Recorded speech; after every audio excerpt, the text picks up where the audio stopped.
Akkam jirtu hordoftoota koo nagaadha. Egaa akka beekamutti muummichi ministeeraa Itoophiyaa Dr. Abiy Ahmed biyya Chaayinaa jiru gariin ergamaan mootummaa Itoophiyaa isaaniin hoogganame egaa qaamota mootummaa Chaayinaa adda addaa wajjin waliigalteewwan adda addaa akka mallatteesse beekameera. Egaa inni kun walitti dhufeenya dippiloomaasii Itoophiyaan biyyaalee idil addunyaa wajjin qabdu cimaa dhufuusaa kan mul'isudha. Daawwannaan gariin ergamaan Itoophiyaa muummicha ministeeraa Dr. Abiy Ahmediin hoogganame Chaayinaatti taasisaa jirus kanuma kan mul'isudha. Egaa haaluma wal fakkaatuun biyyaalee kanneen biroo wajjinis walitti dhufeenyi dippiloomaasii daran finiinee dhufaatiin jira. Inni kun guddina Itoophiyaa finiinsuudhaaf shoora gamasaa kan gumaachu ta'uunsaa ni beekama. Itoophiyaan egaa haala kanaan biyyaalee adda addaa wajjin walitti dhufeenya ishee cimsuun guddina diinagdeetiifis shoorri inni gumaachuu olaanaadha. Akkasumas ammoo muuxannoo wal jijjiiruudhaaf gama walitti dhufeenya uummattootaa cimsuutiinis shoorri inni gumaachuu danda'u olaanaadha jechuun ni danda'ama. Kun milkaa'ina olaanaadha. Egaa gareen Chaayinaa jirus daawwannaa hojii malee waltajjiin marii tokkos jira. Waltajjii dhimma foorumii Belt and Road jedhamu irratti ni hirmaata jedhameera tibban akka himametti. Inni kun egaa odeeffannoo guddaa dhimma Itoophiyaa irratti jirudha. Har'a waa'ee balbala galaanaa wajjin wal qabatee wanni himamaa jiru waan baay'eetu jira. Egaa dhaga'uun ooltanii ajandaa guddaa ta'eera dhimmi balbala galaanaa. Waa'ee galaana diimaa wajjin wal qabatee egaa kanneen dheekkaman jiru. Akkamitti yeroo kanatti dhimmi kun kan jedhan jiru. Akkasumas immoo ka'umsaa gaariidha. Guddina Itoophiyaa finiinsuudhaaf itti fufsiisuudhaaf gahee olaanaa gumaacha waan ta'eef mootummaan badhaadhinaan hoogganamu yeroo kanatti waan kana kaasuunsaa baay'ee barbaachisaadha, murteessaadha. Guddina Itoophiyaa itti fufsiisuudhaafis shoora olaanaa gumaachaa kan jedhanii amanuudhaan dhimmicha irratti yaada ijaarsaa kennaa jiran jiru. Dhimmuma kana ilaalchisuudhaan waa'ee balbala galaanaa wajjin wal qabatee odeeffannoo qabuun bal'inaan isinitti hima. Hanga xumuraatti akka waliin turtaniif kabajaaniin isin affeera. Turtii gaarii.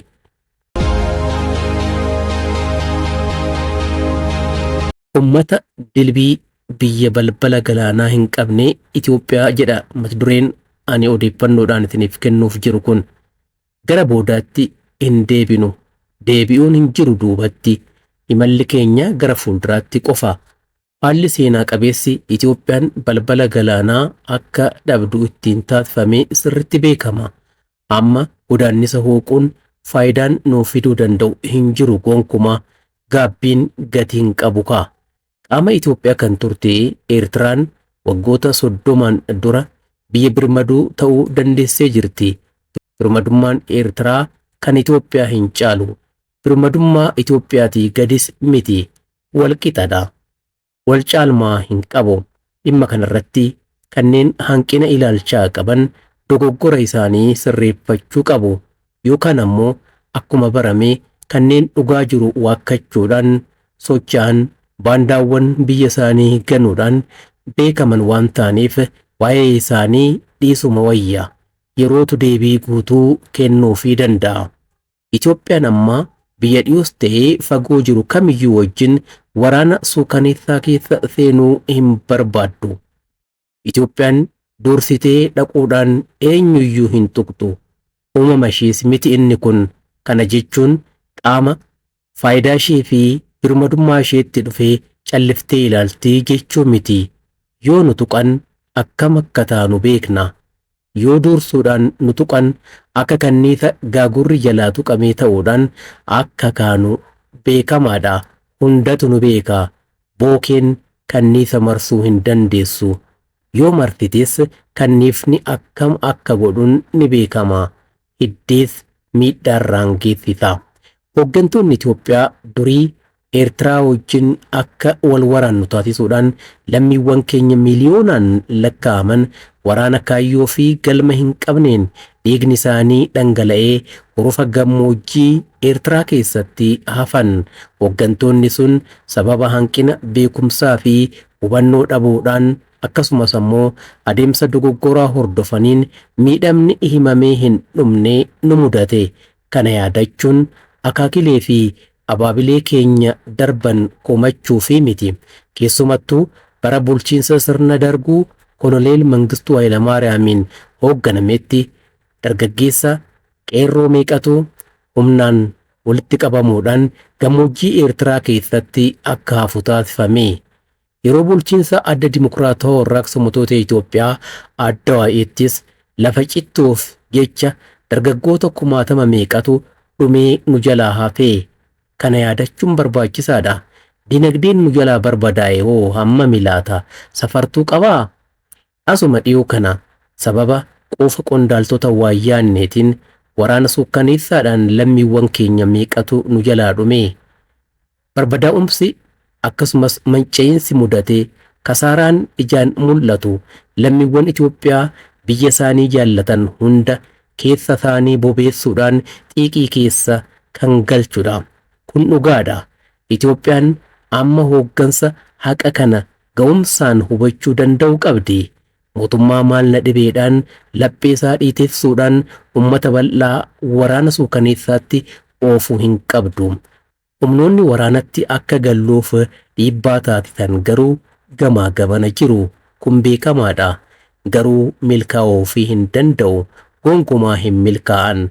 Qaama ana malee jechuudhaan humna isaa abdatee nutti dhufu akkaataa ofirraa ittiin qolannu nutuu beekna. Amma tibbana maaltu jedhamaa jira? Quba qabnaa laata? Isa kana daldaltoonni siyaasaa nama burjaajessuudhaan beekaman waan dhokachuudhaan jechaa jiran hubachuun barbaachisaa ta'a. Mootummaan Itoophiyaa balballi galaanaa nu barbaachisa. Balbala galaanaa malee jiraachuu hin dandeenyu jechuudhaan dhugaa qabatamaan jiru yeroo himutti dhiyoos ta'e fagoorraa kan odeeffamaa jiruu fi ololli afarfamaa jiru maalidha inni? Lammiin Itoophiyaa biyya isaa jaallatuu fi yaadu kamiyyuu dhimma kana xiinxaluudhaan haalaan hubachuu fi qalbeeffachuutu irraa eegama. Ta'uu baannaan gamni colleewwan cululleen daldaltoonni siyaasaa taa'anii ifaajii xiqqoodhaan bu'aa hammaarrachuu baran kasaaraa isaan mudate keessaa ba'uudhaaf dandamachuuf carraa amma uumametti fayyadamuudhaaf sochoon isaanii waan hin oolle ta'a. Waan kana dursuudhaanuu isaan jalqabaniiru bar. Mootummaan Itoophiyaa kallattii paartii badhaadhinaatiin hoogganamaa jiru yeroo kanatti dhimma balbala galaanaa jechuun waa'ee galaana diimaa qabatee kan gadi ba'e ajandaa biyyaa dhimma wayitawaa amma jiru jijjiirsisuufidha jedhameera. Humni Eertiraa irratti haaloo ba'uu barbaadu ammoo Itoophiyaan Eertiraa waraanuuf jechuudhaan of amansiisee keessa isaatti gammaduudhaan fishiliqeera. Sababiinsaa waraanaan kan fayyadamu isa ka'a. Sababa waraanaatiin bu'aan hammaarrachuu danda'u guddaa waan ta'eef gammade humni kun. Amma sababa dhimma balbala galaanaatiin gabaan siyaasaa daran ho'eera. Kan isaan irraa bitatu eenyu laata? Adeemsa keessa ifa ba'aa qulqullaa'aa kan deemu ta'a. Hundumaafuu amma mootummaan keenya gaaffiin balbala galaanaa nuti qabnu karaa nagaa qofaan deebii argataa jedheera. Ejjennoo sirriidha. Deeggaramuu qaba. Lammiin irra jiraan dhugaa kana ni hubata. Maaltu jedhamaa akka jiru sirritti beeka. Booressaa fi burjaajessaan daran muraasadha. Muraasa odeessuu qofa danda'u kanarraa of eeguun of baraaruun barbaachisaadha. Itoophiyaan balbala galaanaa argachuudhaaf humna horadheera jechuun onnannaan humna kamtu hin dandeessu jechuudhaan ishee dura dhaabbataa laata? Yeroon itti aanu rakkisaa akka hin taaneef dhaloota haaraa jireenyi gadadoo akka hin miineef ammumarraa eegallee hojjechuu qabna jechuudhaan ejjennoo mootummaan Itoophiyaa ifoomsee uummanni irra jiran ni deeggara. Hojiirra oolma isaatiifis ammoo ni socho'a. Dhugaan gammachiisaan isa kanadha. Seerawwan idil addunyaa xiinxaluudhaan akkaataa qubatiinsa uummataa bu'uureeffachuun akkasumas ammoo qabeenya lageenii qabnutti fayyadamuudhaan fi sadarkaa guddina dinagdee amma dhaqqabne irratti fayyadamuun yeroon balbala galaanaa itti qabaannu nu jalaa hin fagaatin saffisaan nuuf haa dhufu. Muummichi ministeeraa Itoophiyaa Dr. Abiyyi Ahmad turtii miseensota mana marii bakka bu'oota uummataa wajjin tibbana taasisaniin ibsi dhimmicha irratti kennan gabbataadha. Faayidaa guddaa qaba. Egaa yaadi mootummaa amma uummata bal'aa bira ga'eera. Ergaa guutuu qabu haalaan hubachuun barbaachisaadha. Mariin tibbana taasifamaa jirus kanaaf kan gargaarudha. Miidiyaaleen adda addaa dhimma galaana diimaa fi waa'ee balbala galaanaa argachuu irratti hayyoota mariisisaa jiru. Beektonni siyaasaas akkasuma dubbataa jiru. Kun baay'ee barbaachisaadha. Akka himametti filmaanni jiru baay'eedha. Haalli tokkicha qofa irratti ciccinee ittiin hafnu gonkumaa hin jiru. Yaada haarawaa mootummaa Itoophiyaa kana fudhachuudhaan biyyaaleen ollaa ammumarraa eegaluudhaan dorgommii keessa waan seenuu danda'an natti fakkaata gama kootiin.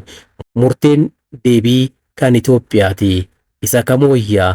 Waraadhaafoo isa kami?